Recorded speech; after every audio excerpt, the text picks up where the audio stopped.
Hi everyone, I'm Marc Ciafardini, and continuing our homegrown Texas Talent interview series, I'm here with writer-director David Lowery. Awesome to meet you, thank you. Likewise, thanks for coming on. I love the film. It's so great, it's so moody and atmospheric, it's like a dream and a noir, it's awesome. So let's start off with the first thing. How long ago did you start writing this, and how long did the process take? Technically, first started writing in 2009 while I was on the festival circuit with my last film, but it was just like some vague ideas that didn't really amount to much, and yet there was like a couple of things, like the idea of a guy breaking out of prison, that hung around my head, and I guess it was around 2011 that I started writing it again, and that time it came together very quickly, and by that point I had a very clear idea of what it was I wanted to do and the type of movie I wanted to make, and so I wrote it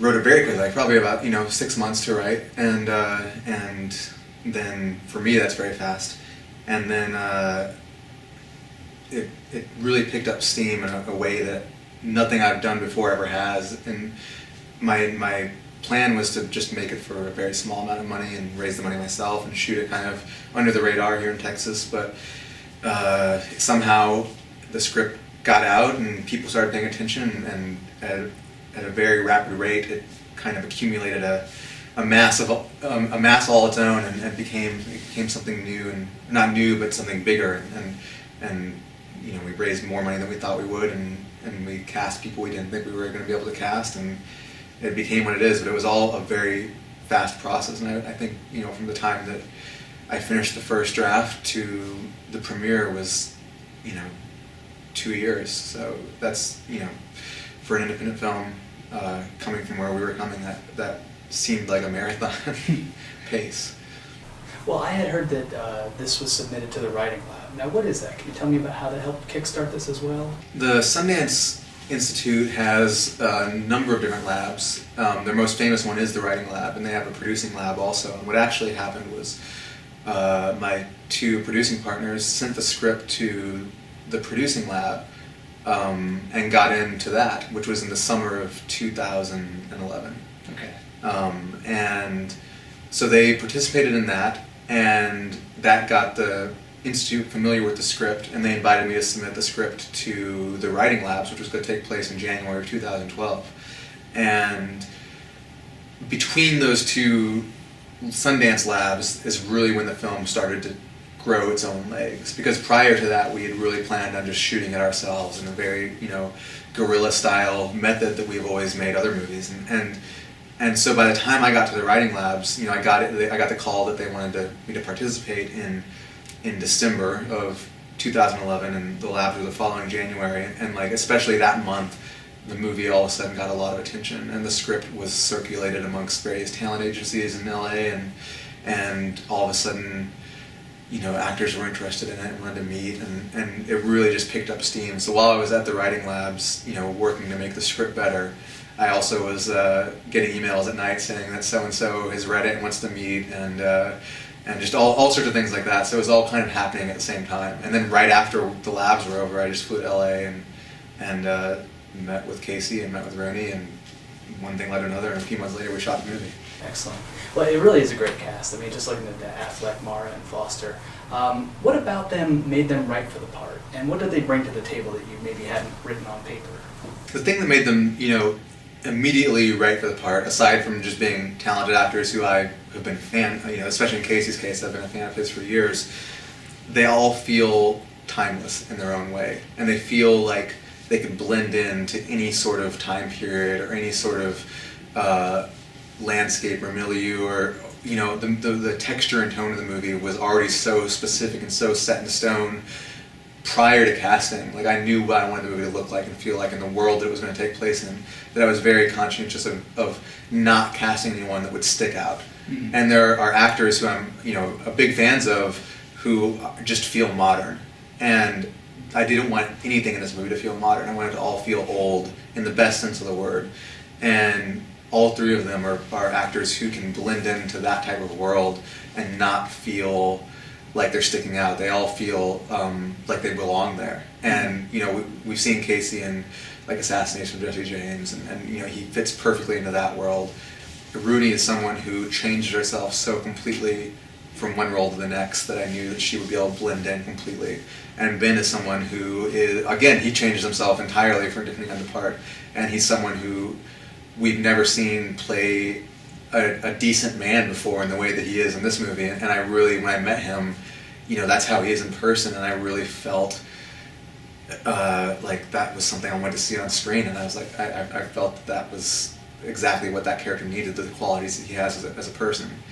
And then as for what they bring to the role, as a writer I can take the character so far and make it as good as I can on the page, and then once you cast an actor, the hope is that they're going to take it and run with it, and you kind of establish the parameters in which they have to play around. But my hope is always that they make the characters their own, and they're the ones that are going to have to live with them, and to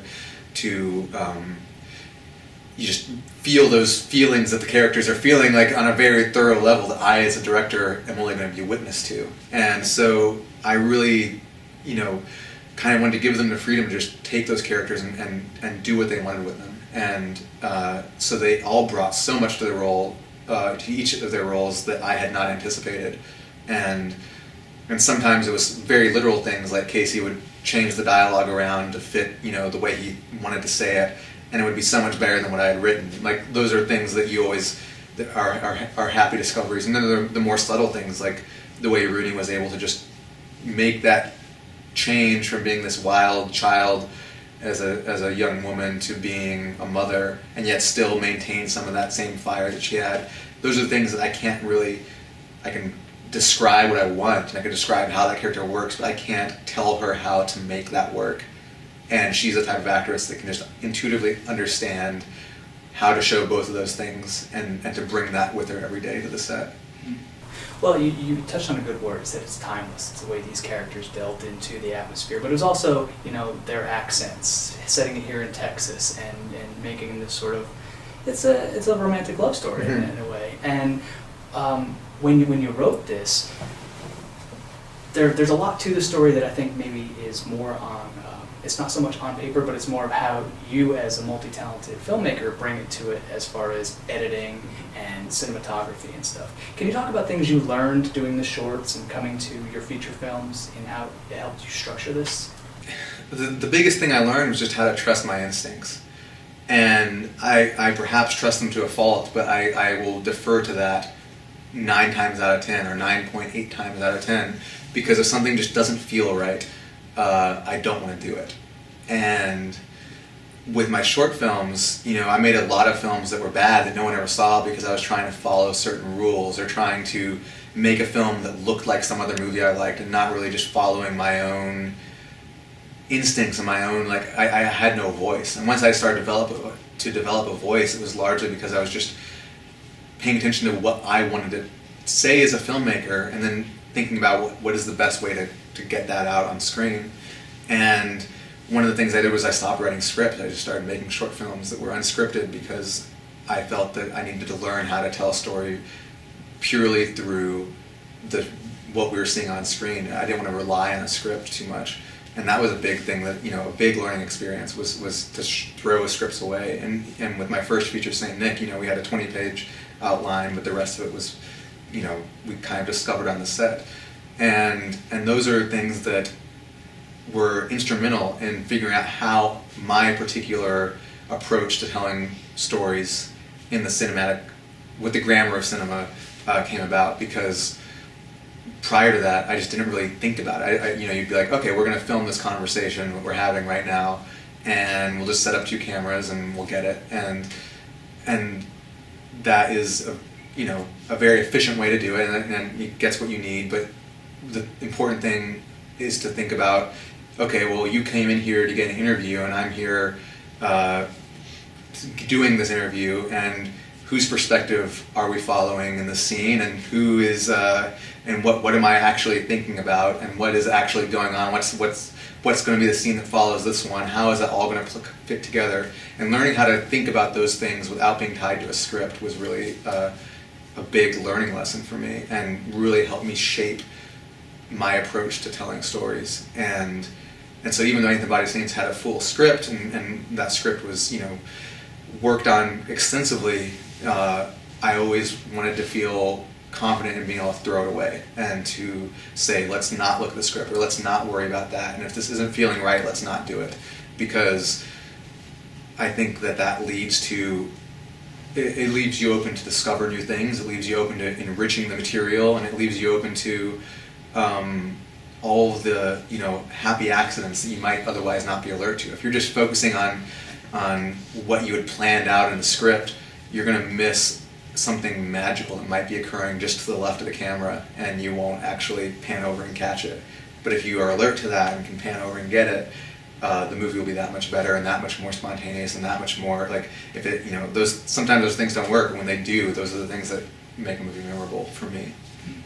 Well, I think what made the movie memorable as I was watching it is these really brilliant quick cuts. It's sort of, yeah, it's like Jim Jarmusch said, it's the drama between the drama. You have these scenes where it's sort of fly on the wall, just letting characters be as opposed to having them act.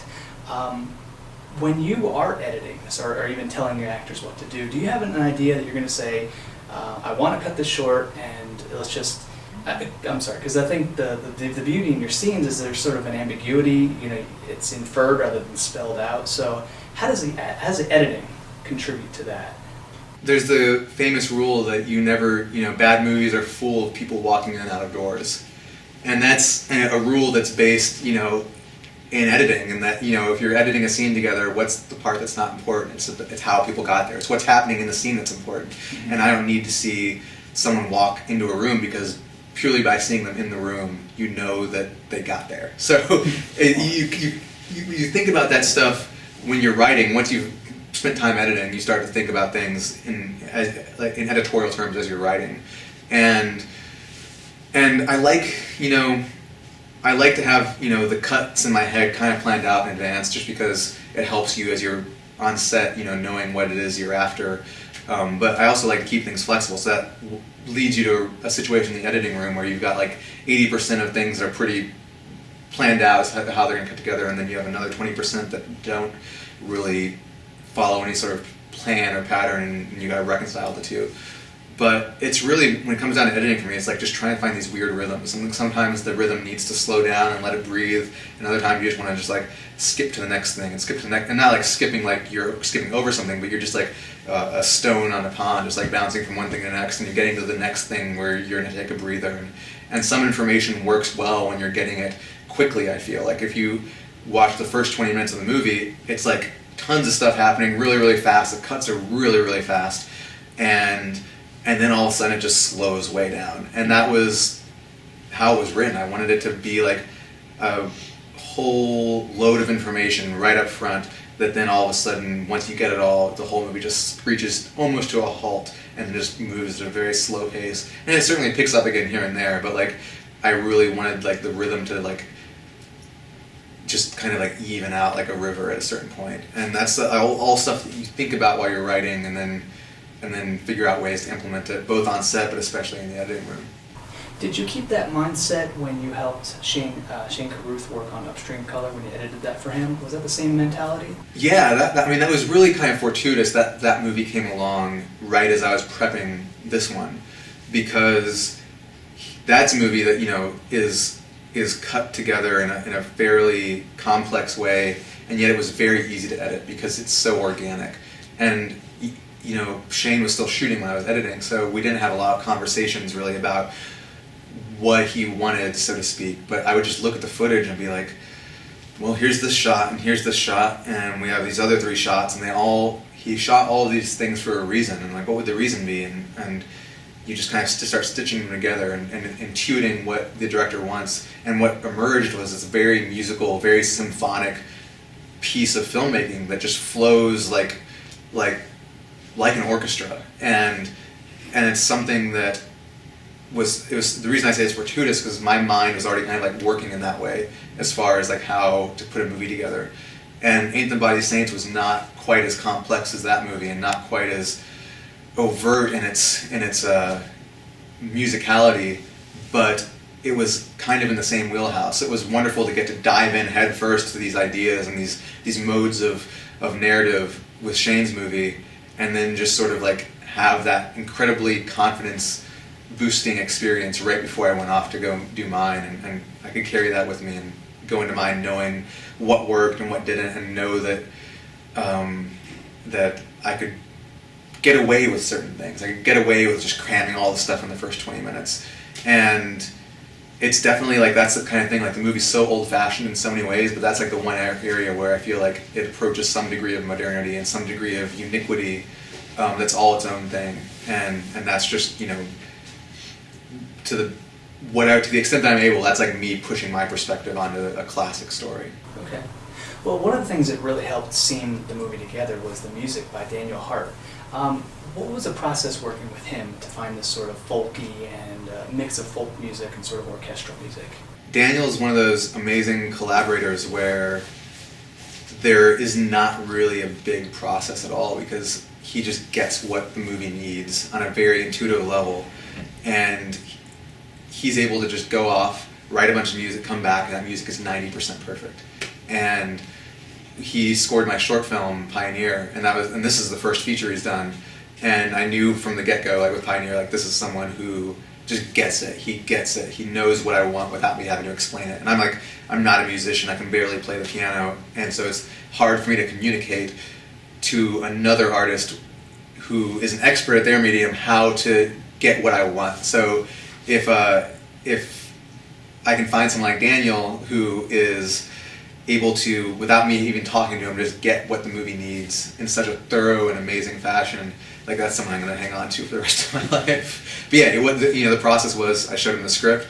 I said, I think maybe we could use some mandolin and banjo, and obviously you'll use some strings because he's a classically trained violin player, and then he just he read the script, watched some footage, and then went off and started writing music, and came back and had this amazing score that became the backbone of the movie in a way that I hadn't expected it to be. But it was so perfect and so dynamic that it became central to the movie. Like prior to that, I didn't know how much music would be in it, how big of a part it would play, what the music would sound like, and all of a sudden I realized that this movie is going to have a big streak of music that everything is kind of bound to, and it's going to just be the thing that holds the whole movie together. And that was an amazing discovery to have. Last question. With all the work that you do for your films, you're a man of many talents, and you just don't seem content to sit still. Can we talk very briefly about what's on the horizon, Pete's Dragon, anything else you're working on right now? Yeah, I mean, Pete's Dragon I'm in the second draft of that with my co-writer, Toby Halbrooks, and that's something where we heard from our agent that Disney wanted to do a new version of it, and we thought, that'd be kind of, fun if, we had our own take that we went and gave them, and we didn't expect them to actually go for it, because it's certainly not a cookie-cutter Disney movie. The version we pitched, it's not related to the original. It's its own thing, and they went for it, and so we're writing that, and that's really exciting. And that's not something that we're planning to direct. It's just it's a story that we're excited to tell, and the script's coming along great right now. And then I'm working on this other movie that's an adaptation of a New Yorker article that Robert Redford is going to produce and star in, and hopefully that will happen sometime soon. And then I've got another movie I want to make with Casey that I'm writing as well. So all of those things are happening simultaneously, and hopefully one of them goes before cameras sooner rather than later. Excellent. Well, as one Texas native to another, I'm so glad to see your career blossom, and I look forward to what you share with the world. Thanks for your time. Thank you so much. It's been a pleasure.